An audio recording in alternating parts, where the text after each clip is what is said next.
Stonehenge. These famous ancient ruins guard a bloody mystery. A man buried in a shallow grave, his head separated from his body.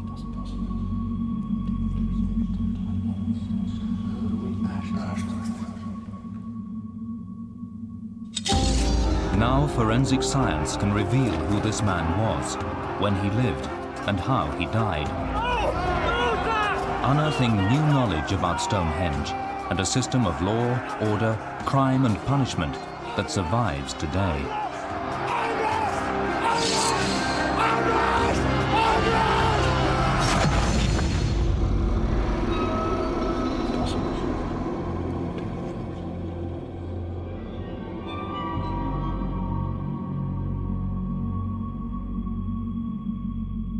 Stonehenge was constructed 4,000 years ago, in the Neolithic period, by Stone Age man. Mike Pitts is an expert on that period and a Stonehenge specialist. As an archaeologist, he's directed his own excavations in the shadow of the stones, but now he's on the trail of a murder mystery at this famous site.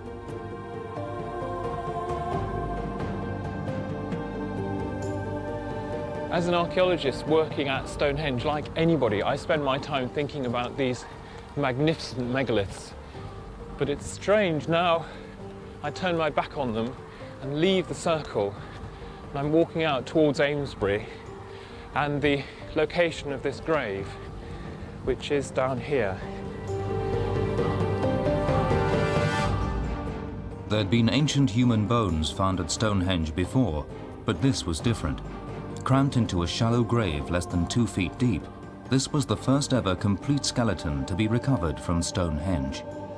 Stonehenge is unique. Anything buried in the ground at Stonehenge has to have had a special significance, and there has to be something very strange and special about the fact that people chose this particular spot to bury this particular man. The skeleton was discovered almost 80 years ago, during the largest excavation ever undertaken at Stonehenge. On November the 3rd, 1923, when Lieutenant Colonel William Hawley had been digging on the site for over 3 years, he made his momentous find. Using a now discredited technique based on race typing through skull shape, the skeleton was catalogued as a British man from the Roman period. It was boxed and stored away at England's Royal College of Surgeons. But in 1941, the college took 3 direct hits during the Blitz. Archives were almost totally destroyed. The skeletal treasure was lost to archaeology before it could be examined by modern science. Then Mike Pitts came on the scene. He found correspondence that he believed located the Stonehenge skeleton in the storerooms of London's Natural History Museum. If he was right, the bones must have been moved before the bombs fell. The skeleton may have survived. But Mike wanted to prove it was the Stonehenge skeleton, so he called in Jackie McKinley, an osteoarchaeologist, an expert on human remains. On examination, distinct features of the skeleton catalogued as 4104 matched those noted by Hawley and confirmed it was the same skeleton. The victim was a healthy male, aged about 30. Oh, here he is then. He's not a big butch chap. You know, I don't think he's done a lot of weightlifting. Stature-wise, well, he's shorter than you, basically. Yeah, I mean, if you were to compare, that's the femur, and if we were to... That's what, this say, bone for here? instance, compare where... You see your knee's actually considerably higher up than that. In fact, he's actually shorter than me. Shorter than you. So he's probably about sort of 5'5"-ish. I mean, we could take measurements on that and work out what. But there were also clues about how he had died. The interesting thing that did strike me was in here. Now, these are the neck vertebrae. That's what you call the atlas. That's basically what your head sits on, the axis that it pivots on. But down through there, when you get to the 4th one down, it's not quite all there. This is the front of the vertebra, where the vertebral body is. That's where the spinal cord goes. This is the spine that you can feel at the back. As you can see, there's a very clean cut that's gone across that part of the vertebra. So it's gone right across that hole in the middle, so it would have gone through the spinal cord. It would have gone through the spinal cord, So if he wasn't already dead, he would certainly have been dead after that blow. A beheading at Stonehenge, thought to be in Roman times. Mike now has a victim and a violent death, but he needs to piece together evidence to uncover how and why this man met his fate. If we take the cut vertebra, which is this one here, the fourth one, and the one above it, now I'm going to try and hold them the right sort of distance apart. And obviously there's a space between them, because you've got to remember you've got the intervertebral disc in there, so there is a certain amount of space between it. So it's a very thin blade.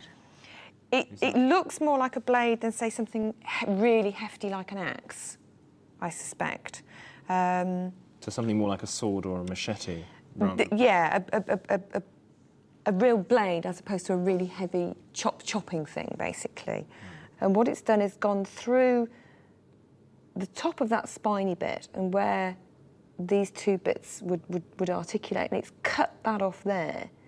Now, the fact that it hasn't damaged the vertebral body that's above it suggests that perhaps it didn't go all the way through, that it actually stopped at that stage. But by that point, it had gone through the spinal cord anyway. So quite a wide swinging blow that then was stopped short in the neck. Yeah. Jackie's examination showed the extent of the wound. The weapon had sliced through bone and flesh, and though it may not have completely removed the head from the body, the victim would have died instantly. Mike needs to confirm that 4104 did die in Roman times. He calls in English Heritage, the guardians of Stonehenge, who agree to radiocarbon date a bone sample. But the chemical analysis will take several weeks. Until then, Mike has to consider a broad time frame. We can see from the wound that the man was killed with a very sharp, probably steel blade. We don't have those before, for the sake of argument, say 200 BC. It's certainly not contemporary with Stonehenge, which is 4,000 years ago. On the other hand, if he was killed in the historic period, we'd expect to have a written record of that. So we can say, for the sake of argument, that he died before the Norman conquest, before 1066. So we have this broad span of time within which this man might have died. And other things being equal, it seems to me the most likely context within that time span is going to be early Roman. The skeleton's original cataloguing as Roman British was supported by finds of Roman pottery and coins around the grave, which seemed to indicate some kind of activity at Stonehenge during the Roman period. The Romans invaded Britain in AD 43 under the Emperor Claudius. Their occupation lasted nearly 400 years. It was a time of conflict, a time of violent death, as the invading legions encountered determined opposition from indigenous British tribes.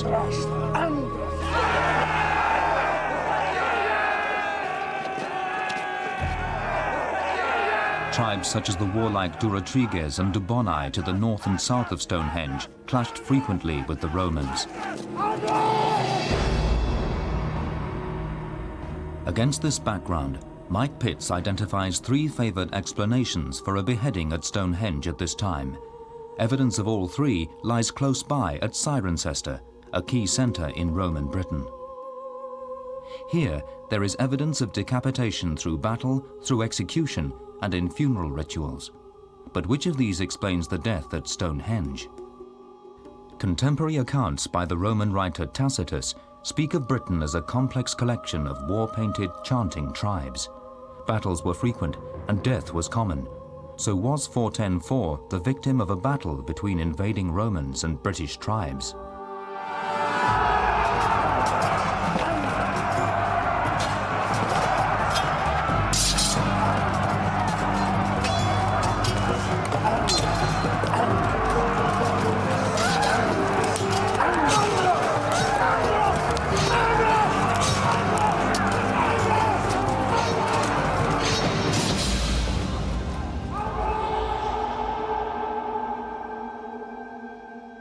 When someone is decapitated in battle, it's usually not a precision strike, and it'll come perhaps at a very unusual angle. It will be directed perhaps more at the head and neck, and the neck just happens to be that entity which catches the main force of the blow. So it's a much more disorganized event in battle. There's also many times, there's other evidence in the body for previous injuries, injuries that would have perhaps disabled the individual, and then these craniofacial or these head and face and neck injuries are those that were meant to basically extinguish that person's life. So do the remains of 410-4 show this evidence of battle? There were no other indications of trauma. Now, what this would suggest is that this individual wasn't sort of attacked generally. It wasn't part of a skirmish, because you might expect in that case to see other blows, other decapitations that I've seen that are obviously from that kind of scenario. There are various other cut marks on the skeleton as well, because people don't, in those cases, tend to just make one blow. You tend to have a series of blows.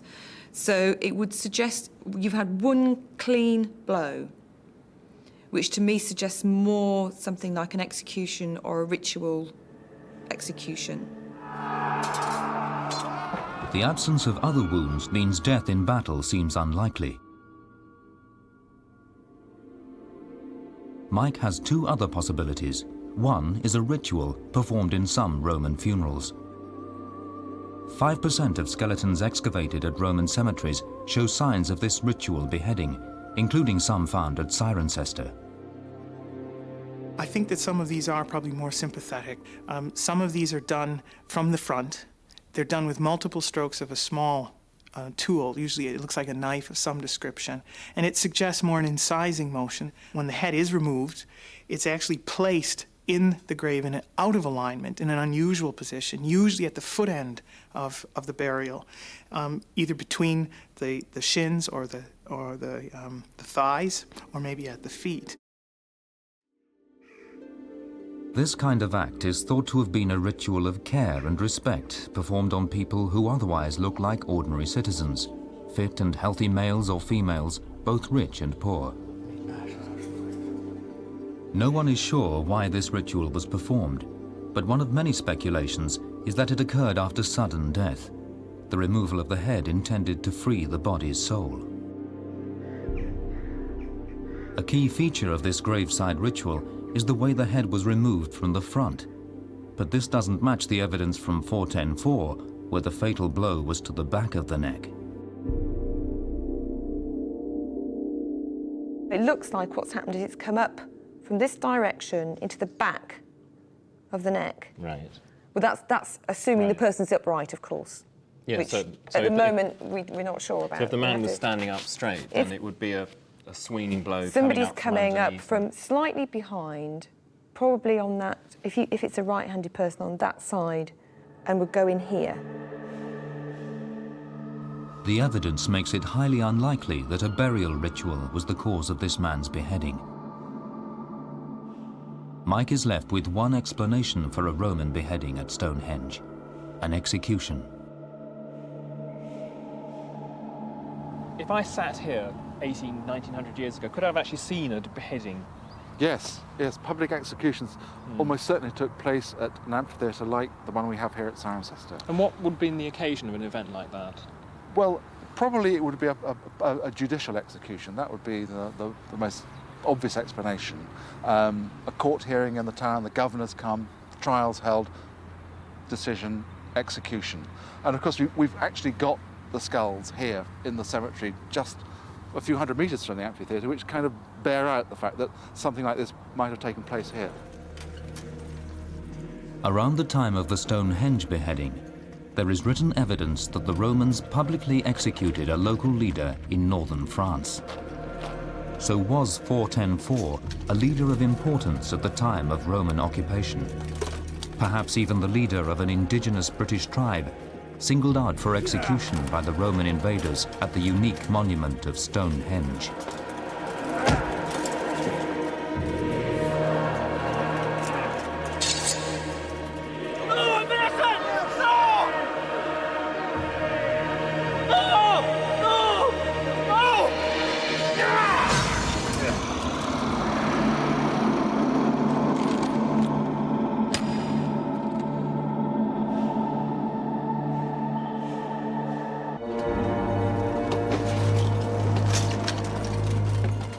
Evidence suggests a possible Roman execution at Stonehenge. Confirmation of the time period is expected any day when the radiocarbon dating result comes through. And when he died, might explain why he was beheaded at this unique site.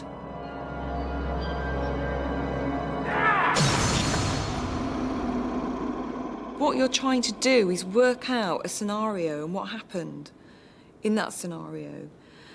So you're having to, it's almost like doing a detective work, really.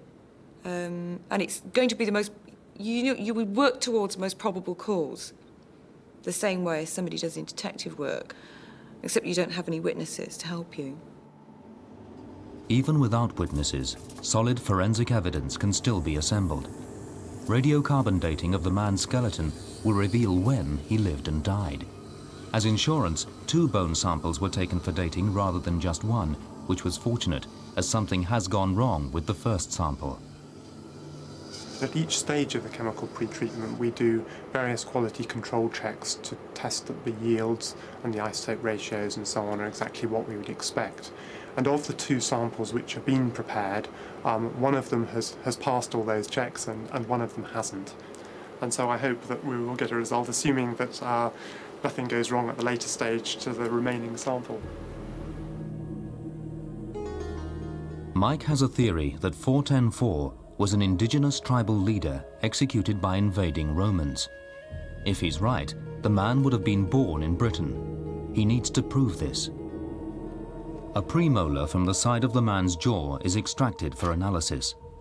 Soil and mineral samples from the grave area, when matched with information from the tooth, will tell him where the man came from. The pit was shorter than the body lying in it. The original excavation diary noting how the body seemed unceremoniously crammed into the narrow scrape. It was less than 2 feet deep and carved into the chalky soil. This is pretty tough. I guess when they dug the grave all that time ago, it wasn't a pleasant job. They would have been using spades, possibly pickaxes, and they would have hit this stone in the same way that I have. They might have been in a hurry, who knows, maybe the man himself had to dig the hole. It was not long enough to take his body, and they clearly were in a hurry to get it over with. I suppose it wasn't a pleasant job for anyone.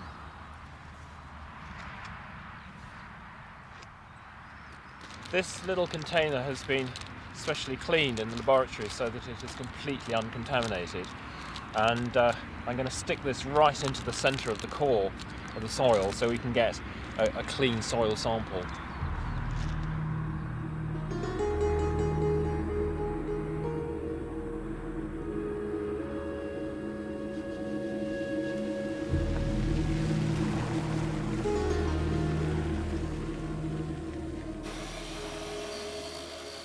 The tooth is being prepared for analysis. Heavily enameled premolars trap information about the person's geographical origins. Teeth are very resilient. They survive very well in the ground. Often in archaeological burials, they are the only thing left that survives. And they also, because of this, they resist any contamination, so we can be fairly confident that when we analyse a tooth, we're actually getting something that was put there while the individual's alive, rather than something that's been incorporated from the burial, from the soil. We analyse the isotope ratios in the teeth, which characterise the tooth, and then we go and find some geology that would actually tie in with that, so we can source them back to a particular type of geology where their food was being grown and where their water was being collected. The geology of the United Kingdom is very diverse. It varies over quite small scale, actually. So you can move from one area, it's say on the South Downs, up to the Midlands, and you would be living on a completely different geology, and the isotope ratios you get from your food and water would be very different. So we can actually track somebody's movement over quite small scales. While the tooth analysis is carried out, Mike gets an important lead. 25 years before he discovered the bones, a now deceased amateur archaeologist named Wystan Peach had located the skeleton and paid for his own private carbon dating. But carbon dating results in Peach's day were much less specific and often unreliable. No records remain of Peach's test result, but a letter has been found at London's Natural History Museum which might give Mike a lead. Hi, Chris. Oh, hi, Mike. Yeah. How you doing? Good to see you. Yeah, Okay. fine. Now, I hear you found some letters from Western Peach. I have, yeah. Not a lot, I have to say, but amazingly, from the 70s, there are a couple of letters. Well, that's more than we had before. Well, that's right. Yeah, it's incredible. I used to keep the stuff filed in these box files and go through alphabetically. Okay. Now, a couple of letters here from 25 years ago or so. Right. I recall Western Peach coming here. He was a nice old chap, very enthusiastic. And as I recall, his request to us was that there was this skeleton from Stonehenge.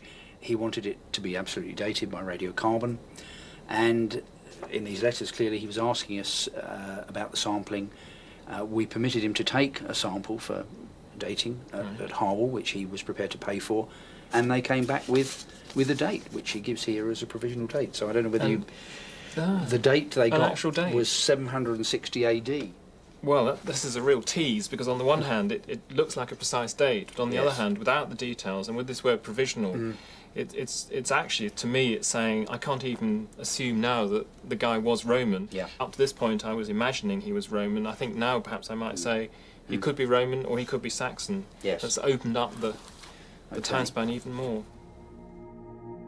Mike had been convinced that his skeleton was the victim of a Roman execution at Stonehenge and expects the radiocarbon dating underway to prove that he is right. But the Peach letter means that he now has to consider a later Anglo-Saxon killing as a possibility. As the Romans were leaving Britain in the 5th century, their influence diminished and Britain crumbled. It was the beginning of the Dark Ages, a time of desolation and confusion. It would be centuries before society was restored, a restoration brought about by the Anglo-Saxons, Germanic settlers, who laid the foundations of law and order in the 7th century. But Roman or Anglo-Saxon, the weight of evidence shows the man was executed by a thin, sharp blade. It looks more like a blade than, say, something really hefty like an axe. A real The blade. predominant weapon in both periods fits this description. In Saxon times, it was the broadsword. In Roman times, the shorter, lighter gladius. Practical experiments with both may throw up further clues. An experimental archaeologist is there to try and fill in the gaps that can't be answered by any other method. David Sin is a weapons expert, a specialist in swords. If you think about an execution being carried out in the time period where this individual was probably executed, it's going to be probably an execution that was done on the spot. There was no great preparation. And if you want to decapitate somebody and axes aren't the normal part of your equipment, then you're going to use whatever comes to hand.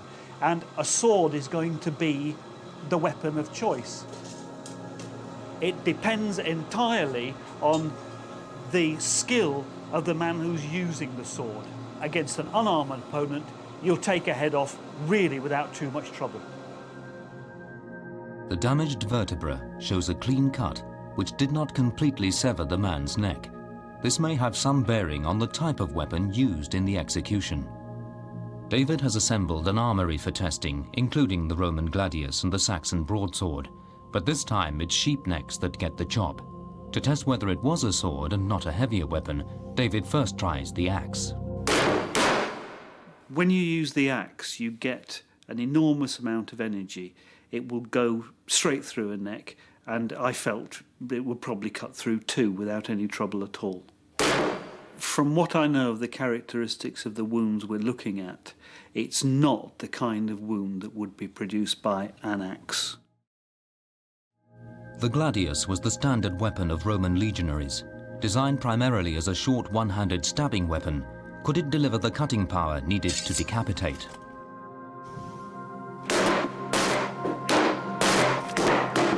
The gladius is actually quite an easy weapon to use, but it's quite remarkable that when I struck double-handed blows and then single-handed blows, the amount of penetration was almost the same.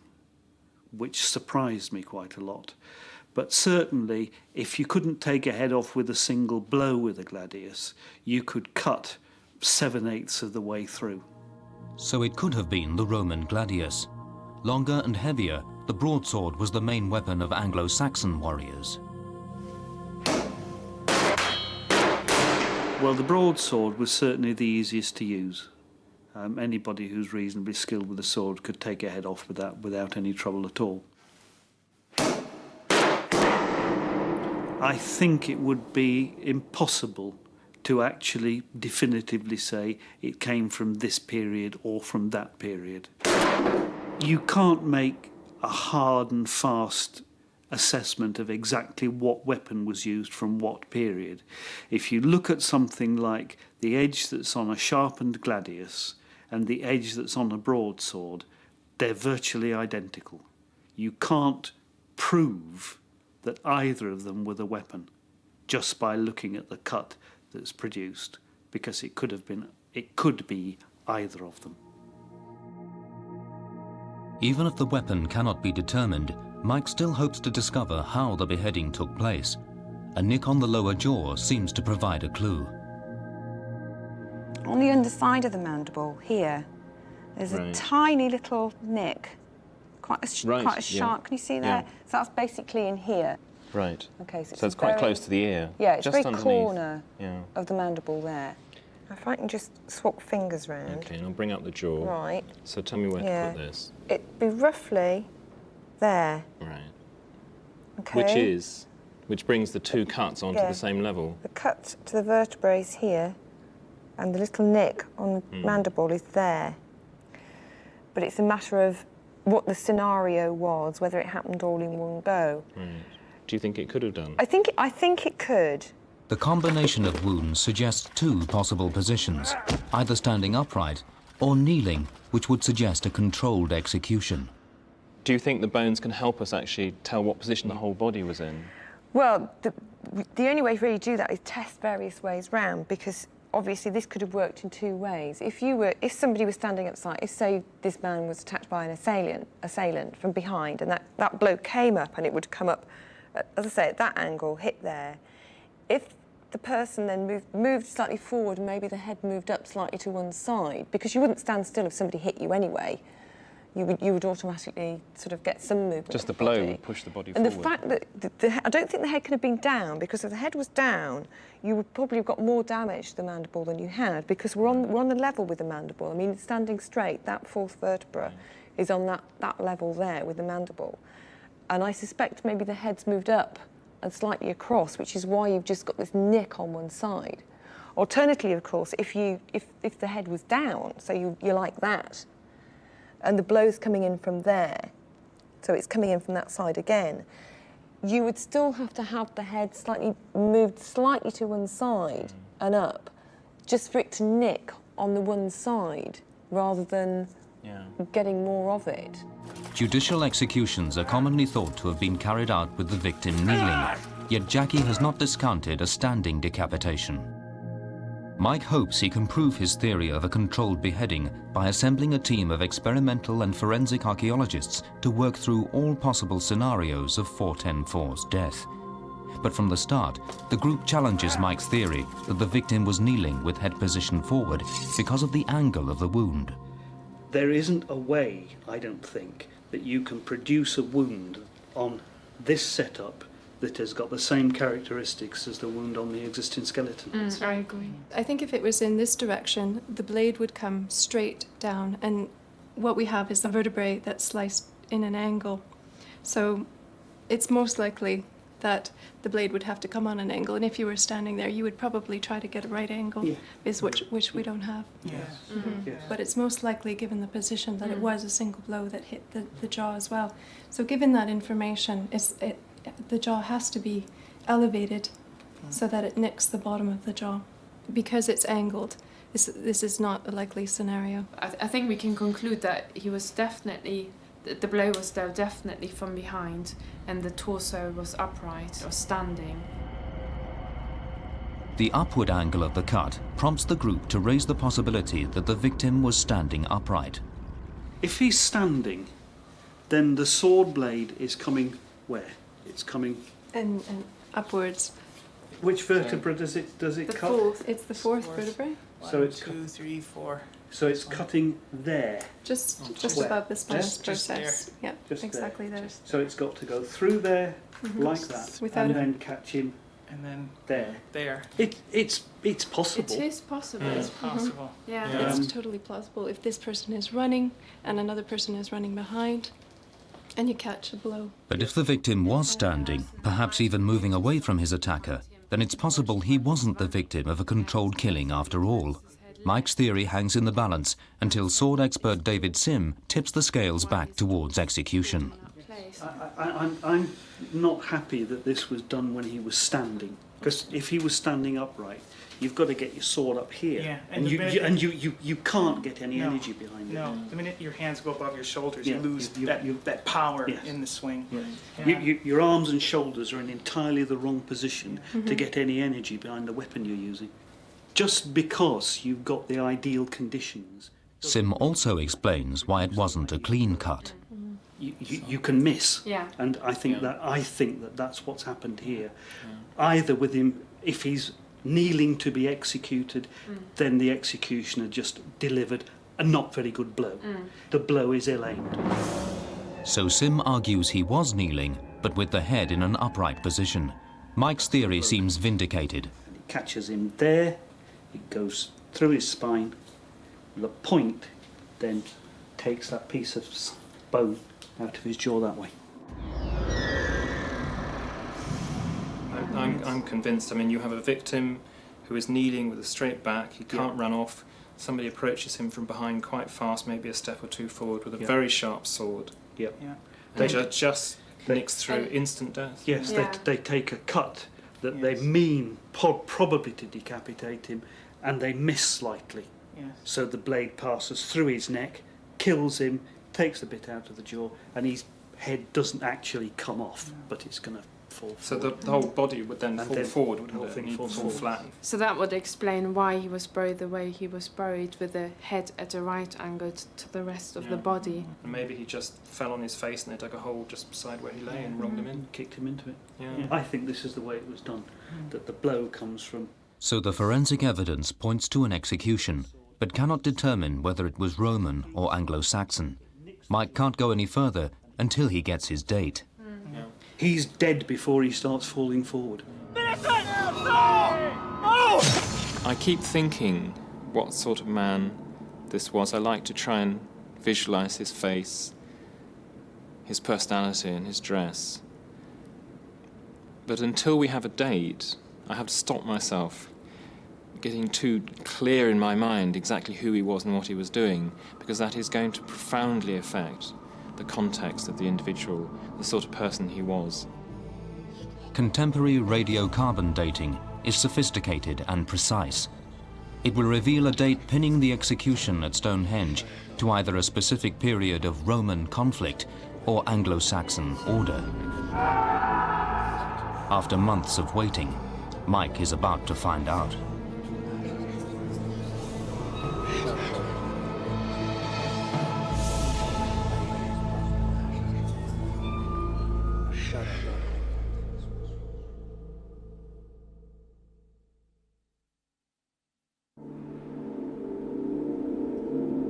Almost a year to the day after Mike Pitts rediscovered the Stonehenge skeleton, he is about to find out when the man was executed. I've got my ideas about what I think this date should be, based purely on archaeological judgment, but I admit there is virtually no hard evidence whatsoever. So it's pure intuition, and intuition, of course, goes wrong, so the date's going to be something else. So it's kind of exciting, and I'm nervous. Mike has two probable scenarios: a Roman period beheading, or one from the later Anglo-Saxon period. Everything will be revealed by the result.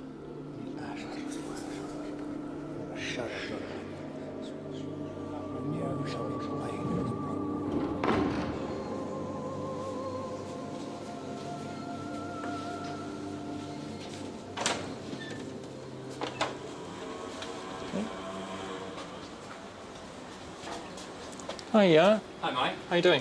Very well. Yourself? All right. A bit nervous. Good. Well, I know you've been waiting for this for you got it there. some time, so yeah. Not going to show you just yet. These are the results from Oxford of the radiocarbon analysis. They've just come through, and the radiocarbon age is 1359 plus or minus 38 BP, which, when calibrated, gives a date range of. A Saxon.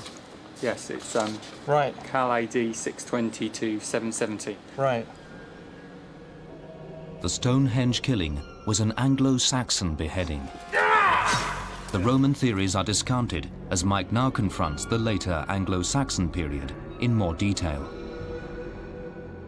Mike's been given a time span of 150 years, but the date might be even more specific. All living things contain carbon, a proportion of which is radioactive and starts to diminish or decay after death. Carbon dating measures this decay and provides an estimate of when death occurred. But tree rings known to date from single years can also be analysed for radioactive carbon. And when the results from known age tree rings are compared with data from the Stonehenge sample, a probability curve is produced which points to a much more specific date. We can see from this that the tree rings which match most closely to the radiocarbon date that we've obtained are the ones in the middle of the 7th century. The graph peaks in a very significant period in Anglo-Saxon history, around 650 to 690 AD. These 40 years marked a time of great change. A pagan society was being transformed by Christianity. At the same time as the Stonehenge beheading, the use of lavish pagan burial sites like that at Sutton Hoo in East Anglia was being transformed. Once the resting place of kings, they now had a darker purpose: burial sites for outcasts. Burial sites that the new Christians hoped would damn them to eternity.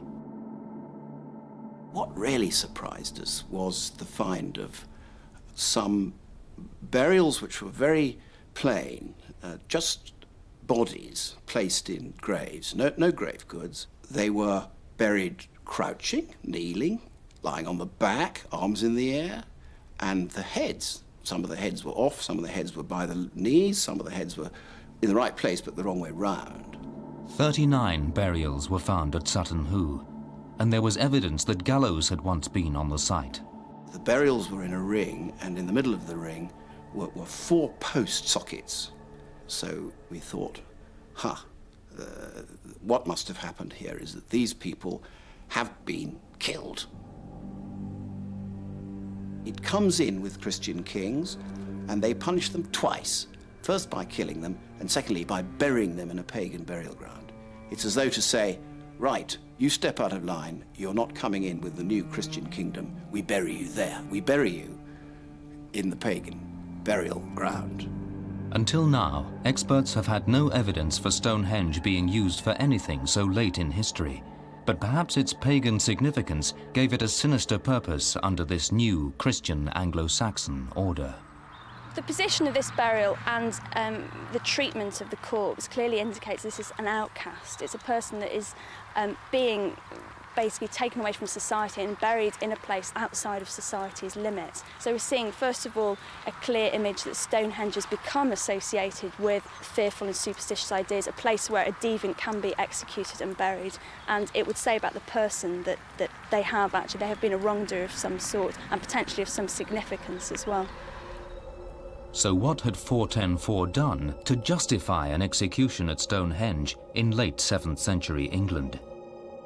Change at this time was not just about religion. It was the beginning of land ownership on a grand scale, and with this came the law codes, detailing the first laws of this emerging nation, protecting ownership and punishing wrongdoers. The law codes describe a range of offences and what you've got to do to kind of make up for what you've done in incredible detail. For example, the earliest Kentish laws of about 600 give you the penalty if you're walking along a street with a spear over your shoulder and you poke the fellow behind you in the eye with your spear, then there's a set payment for it. I mean, similarly, if you punch somebody and knock the teeth out, there's a set payment for that. Power was evolving from a patchwork of tribal chiefdoms. Boundaries were being established, often marked by dominant features in the landscape, like Stonehenge. 7th century England was divided into 7 kingdoms. Wessex, which contained Stonehenge, was among them. Every kingdom was further broken down into districts known as hundreds, each of which was locally governed and controlled. We're effectively walking along the northern boundary of what was known as the Hundred of Swanborough in the late Anglo-Saxon period. And we know this largely through the evidence of Domesday Book, which lists the estates. It was the dawn of kingship, and these new kings needed a clear way of warning others to respect their territory and power.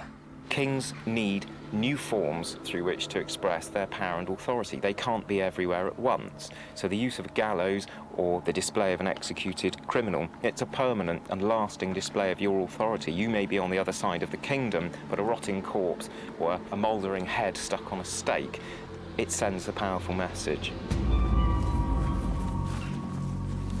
So at this point in the Saxon document, it tells us there used to be a gallows here. Absolutely. And the terminology they use, this point is described as the weirhrud, which is basically an Old English term, or 2 Old English words, and they basically mean the wrongdoer's cross or gallows.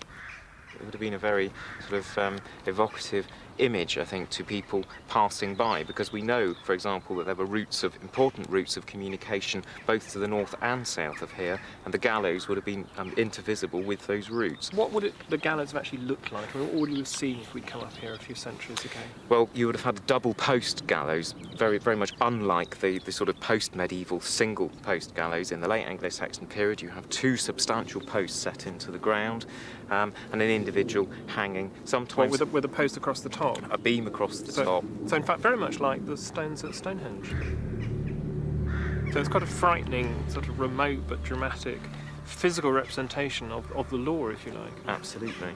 Bodies were often left for a considerable length of time hanging from gallows, and we know this, of course, because when the corpses are eventually buried, we often find them with the lower limbs missing, with the lower arms missing, so presumably they've been hanging as a form, of course, of a public display of a corpse for some considerable time.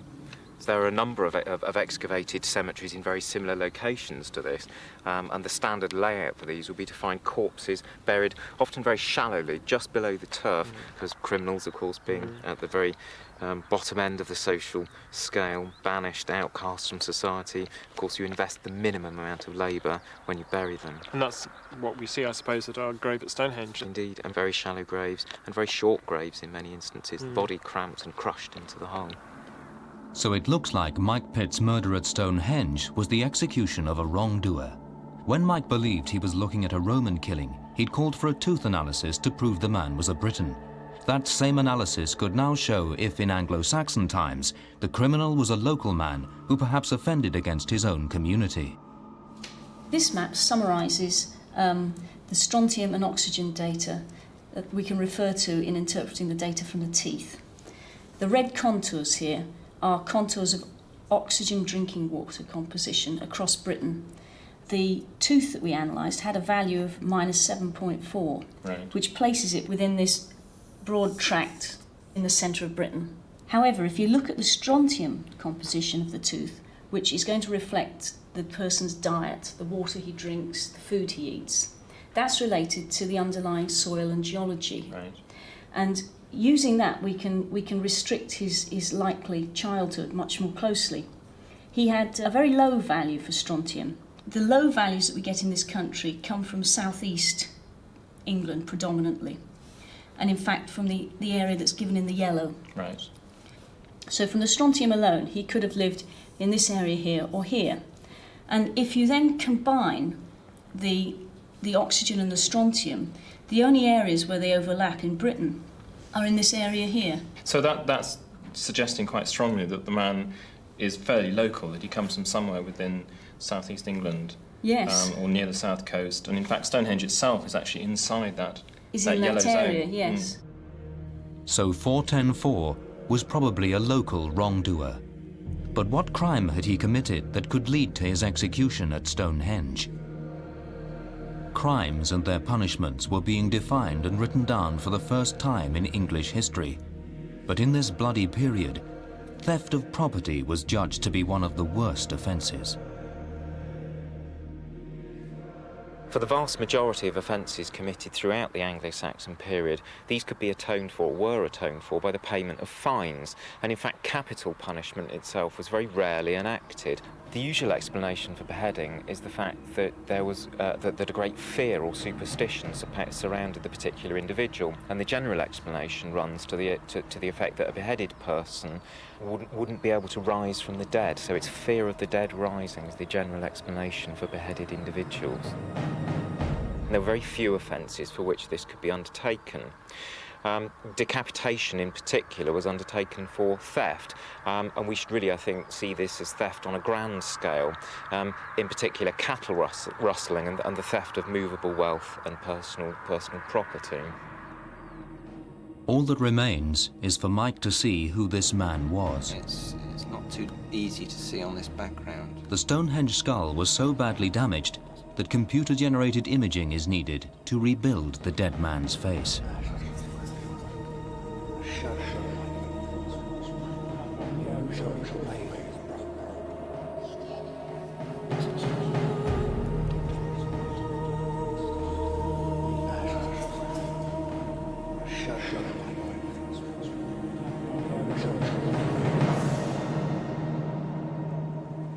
Finally pinning down the death of this man has transformed the way I think about Stonehenge.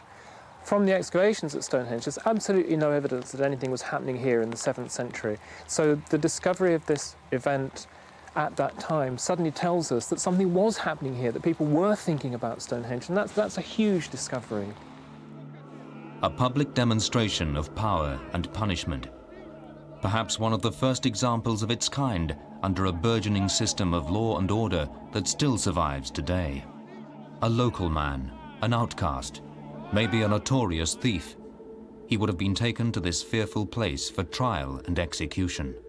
This is somebody who had profoundly upset society and the community that knew him. He'd done something at a time when our very world was being shaped, our language, our laws, our landscape. He'd done something to upset people, and he paid for it and ended his days in the centre of what even today is an icon of our indigenous past.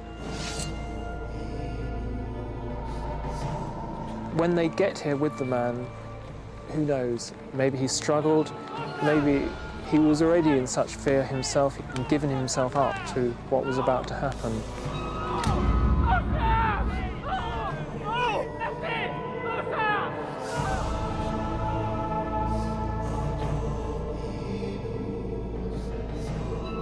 Whatever the man's crime, it was thought so serious by the community who tried him that they wanted his punishment to continue after death. Mother Church would have nothing to say here, but the Church will have her due. Banished from the new Christian burial grounds, his body was to be left to rot in a pagan wasteland where they thought his soul would be damned for eternity. Here in this dark place.